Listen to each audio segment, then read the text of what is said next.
जननीं शारदां देवीं रामकृष्णं जगद्गुरुं पादपद्मे त्वयोश्रित्वा প্রণমামি মুহুর্মুহু। পূজনীয় স্বামী চেতনানন্দজির লেখা ধ্যানলোকে শ্রীমা সারদা দেবী গ্রন্থ থেকে পাঠ। পৃষ্ঠা সংখ্যা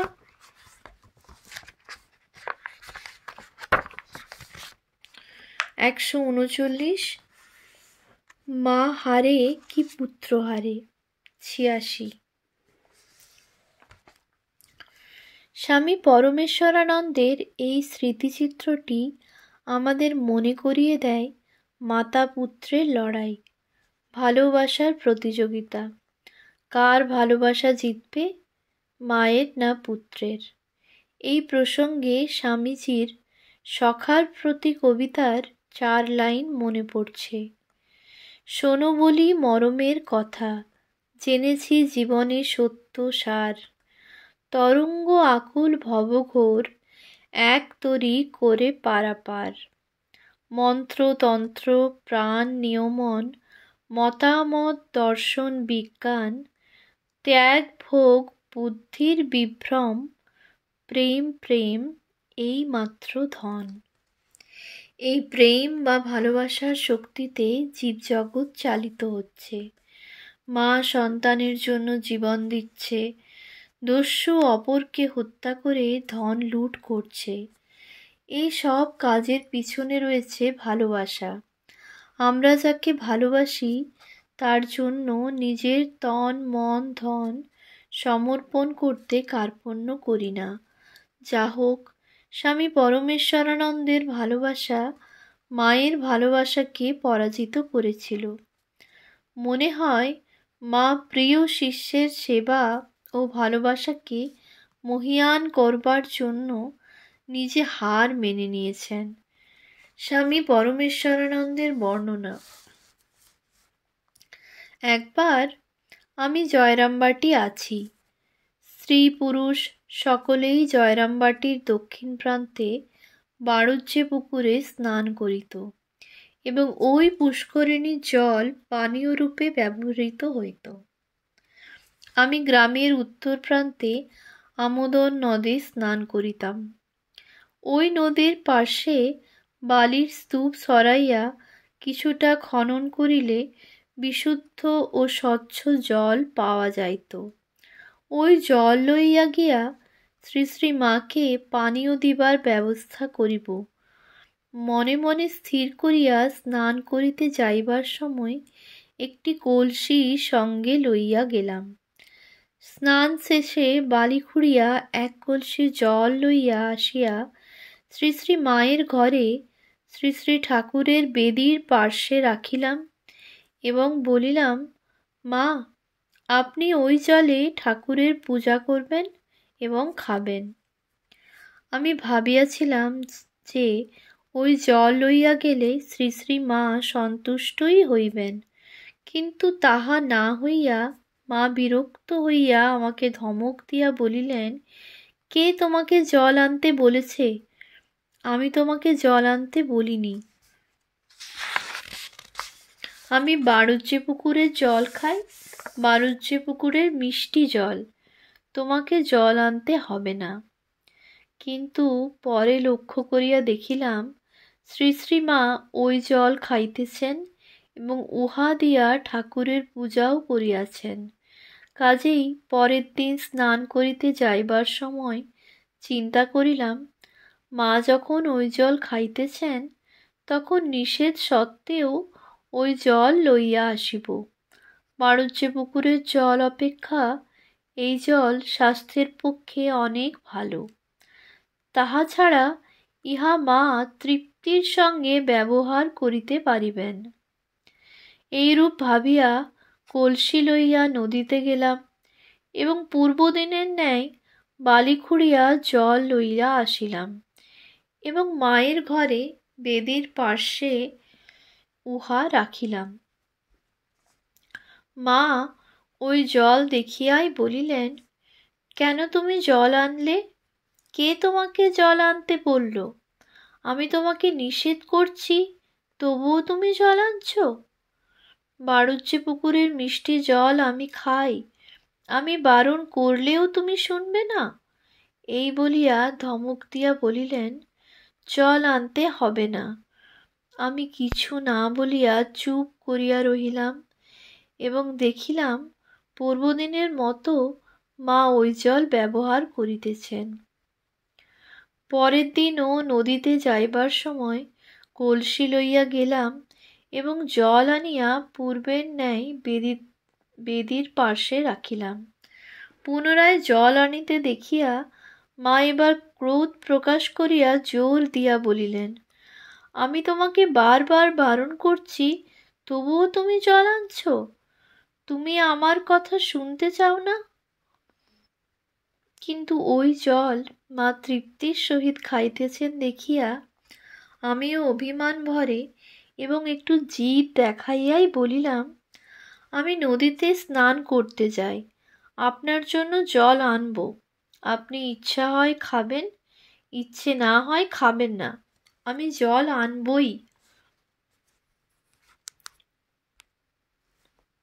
ইহা শুনিয়া শ্রী শ্রী মা স্নেহ ও করুণামাখা স্বরে বলিলেন, দেখো বাবা, জল আনছ, তৃপ্তির সঙ্গে খাচ্ছি এবং জল ভালো, তবে অত দূর হতে জল আনতে তোমার কষ্ট হবে বলে তোমায় নিষেধ করছিলাম। ইহা শুনিয়া শ্রী শ্রী মা স্নেহ ও করুণামাখা স্বরে বলিলেন, দেখো বাবা, জল আনছ, তৃপ্তির সঙ্গে খাচ্ছি এবং জল ভালো, তবে অত দূর হতে জল আনতে তোমার কষ্ট হবে বলে তোমায় নিষেধ করেছিলাম। এই কথা শুনিয়া শ্রী শ্রী মায়ের মাতৃহৃদয়ের অপূর্ব স্নেহে স্পর্শ পাইয়া ধন্য হইলাম। আর ভাবিতে লাগিলাম, এদের সেবা করা মানুষের পক্ষে কি সম্ভব? যদি দয়া করিয়া কিছু করাইয়া লন, তবেই তাহা সম্ভব হয়। নিজের সুবিধার জন্য অপরে সামান্য মাত্র কষ্ট পায়, তাহা মা মনে প্রাণে চাহিতেন না।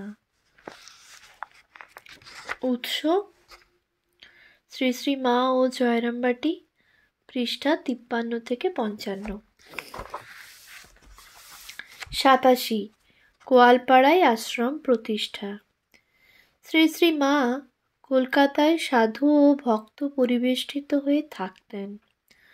ফলে তিনি নিজেকে মনে করতেন খাঁচায় বদ্ধ। আবার জয়রামবাটিতে দুরাগত অতিথি ও ভাইদের সংসারের ঝামেলায় অতিষ্ঠ হয়ে পড়তেন। তাই ঠাঁই নাড়া হওয়ার জন্য তিনি বিষ্ণুপুরের পথে জয়রামবাটি থেকে 4 মাইল দূরে গোয়ালপাড়া গ্রামে থাকার ইচ্ছা প্রকাশ করে কেদার দত্তকে লেখেন, বাবা জীবন কেদার, তোমরা যদি গোয়ালপাড়াতে আমার জন্য একখানা ঘর করে রাখতে পারো, তাহলে দেশে গিয়ে মাঝে মাঝে তোমাদের ওখানে থাকি। এই চিঠি পেয়ে কেদার ও অন্য আশ্রমবাসীরা মায়ের জন্য জগদম্বা আশ্রম তৈরি করেন। মা কলকাতা বা জয়রামবাটি যাতায়াতকালে গোয়ালপাড়া আশ্রমে 2-1 দিন বিশ্রাম করতেন। কয়েকবার দীর্ঘকাল বাস করেছেন। এটি ছিল তাঁর বৈঠকখানা। মা কিভাবে ঠাকুর ও নিজের ছবি পূজার বেদিতে প্রতিষ্ঠা করেছেন তা স্বামী পরমেশ্বরানন্দ লিখেছেন। গোয়ালপাড়া আশ্রম 1318 সালে 7ই অগ্রহায়ণ প্রতিষ্ঠিত হয়। শ্রী শ্রী মা নিজেই ওই আশ্রম প্রতিষ্ঠা করেন। প্রতিষ্ঠা দিবসে বিশেষ পূজা ও ভোগের আয়োজন করা হইল। আশ্রমটি পত্র পুষ্প দ্বারা সুশোভিত হয়। বাঁশ ও খড় সমেত মাটির দেওয়াল দিয়া 2 কুঠরি যুক্ত বাড়ি তখন তৈয়ারি করা হয়। পশ্চিম দিকের কুঠুরিতে শ্রী শ্রী ঠাকুরের শয়ন মন্দির রূপে নির্দিষ্ট হয়। ওই ঘরে একটি তক্তাপোষে মা বিশ্রাম করিতেন। ঠাকুর ঘর ও শয়ন ঘরের মধ্যে একটি ছোট দরজা ছিল। উহা দিয়া দুই ঘরে যাতায়াত করা হইত। মা আসিলে পূজার সব আয়োজন করিয়া তাহাকে সব কথা জানাইলাম। মা ঠাকুর ঘরে প্রবেশ করিয়া পূজায় বসিলেন। সিংহাসনে শ্রী শ্রী ঠাকুরের ফটোটি স্থাপন করিয়া তাহার বাম পার্শ্বে নিজের ফটো বসাইলেন। তারপর দুটি ফটোতেই পূজা করিলেন। পূজা সমাপনান্তে নৈবেদ্য নিবেদন করিয়া আমাকে বলিলেন, হোম করো। আমি যদিও দু একবার হোম করিয়াছিলাম, কিন্তু ভালোভাবে না জানায় শ্রী শ্রীমাকে বলিলাম, মা, আমি হোম করতে জানি না। মা বলিলেন, যেমন জানো তেমন করো। আমি যথাজ্ঞান অধিস্থাপন করিয়া শ্রী শ্রী ঠাকুরের নামে আহুতি দিয়া হোম করিলাম। যতক্ষণ হোম করিলাম ততক্ষণ মা বাম হাতটি চৌকাঠে দিয়া দুই ঘরের মধ্যস্থলে দাঁড়াইয়া হোম দেখিলেন। হোম সমাপ্ত হইলে বলিলেন, এই তো বাবা, বেশ হয়েছে। মা ঘরের বাহিরে আসিলে আমি যজ্ঞীয় ভস্যের ফোঁটা মাকে প্রথমে দিয়া পরে একে একে সকলকে দিলাম। মা সকলকে আশীর্বাদ করিলেন। শ্রী শ্রী মায়ের প্রসাদ গ্রহণের পর সকলকে প্রসাদ দেওয়া হইল। যথাসময়ে অন্নভোগ হইলে মা অন্নপ্রসাদ গ্রহণ করিয়া শয়ন ঘরে তক্তাপোষে বিশ্রাম করিলেন। উৎস: শ্রী শ্রী মা ও জয়রামবাটি, পৃষ্ঠা 18-19। আমরা দেখি শুধু গোয়ালপাড়া নয়, জয়রামবাটি, কামারপুকুর ও উদ্বোধন এই কেন্দ্রগুলি রামকৃষ্ণ মঠ ও রামকৃষ্ণ মিশনের সঙ্গে যুক্ত করার পিছনে রয়েছেন শ্রী শ্রী মা। 88 জগদম্বা আশ্রমে দোলনা। শ্রী শ্রী মা ছোট বয়সে কীরকম খেলাধুলা করেছেন তা আমাদের জানা নেই, কিন্তু পরবর্তীকালে মা গোয়ালপাড়ায় জগদম্বা আশ্রমে থাকার সময় ছোট বালিকার মতো শিলাবৃষ্টির সময় শিল খেতেন, দোলনায় দুলতেন।